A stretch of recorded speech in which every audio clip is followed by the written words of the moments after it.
I don't know what's been going on with the last few movies that I've seen. I saw Polar starring Mads Mikkelsen. I saw Cold Pursuit starring Liam Neeson. Here I am seeing Arctic, also starring Mads Mikkelsen. And they've all been frosty, frigid movies, and there's also been a cold front in Vancouver, so it's just crazy. You go into the theater, you're cold watching a movie, you go outside, it's freezing outside. But you know what? Arctic is an incredible movie. So well crafted.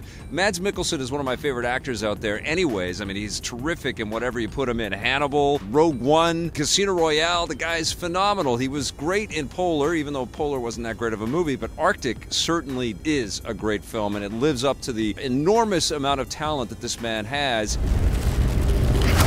He plays this adventurous soul that crash lands in the Arctic, and he has to fend for himself. So we, as moviegoers, are kind of stuck with Mads Mikkelsen not really saying much for big chunks of the film, just trying to survive and stay alive. And that takes a pretty incredible actor to hold your attention and to make us care and make us believe in this performance. Similar to what Tom Hanks did with Castaway, we have to be along for the ride with this, and that's exactly what happens here. And what I love the most about Arctic is that it felt authentic. It felt like we go off on this harrowing tale. We do see this guy that has to kind of live up to these ridiculous challenges and find a way to survive. He learns how to ice fish. He learns how to survive any polar bear attacks. He's constantly looking and searching for any hope of civilization, any hope of being rescued.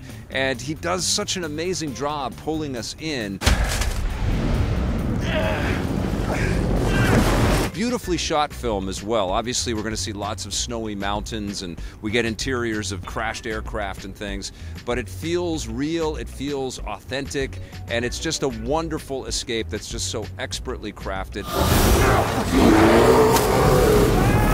I encourage you to get out and see this. And when I was watching the movie, I certainly thought of, you know, lots of big budget action adventure blockbusters out there. When we see Lara Croft or something like that, they seem to take their eyes off the prize and don't make us really believe that they're going through these incredibly tense and awful situations, but this movie somehow does. And what's amazing is Joe Penna, who's the director of the film, this is his directorial debut, and he's done an enormously entertaining job here. It's not a movie that you're going to feel especially comfortable watching, but I don't think you are going to find fault with how it's been put together. It's crafted so exquisitely well. I'm going to give Arctic a 9 out of 10.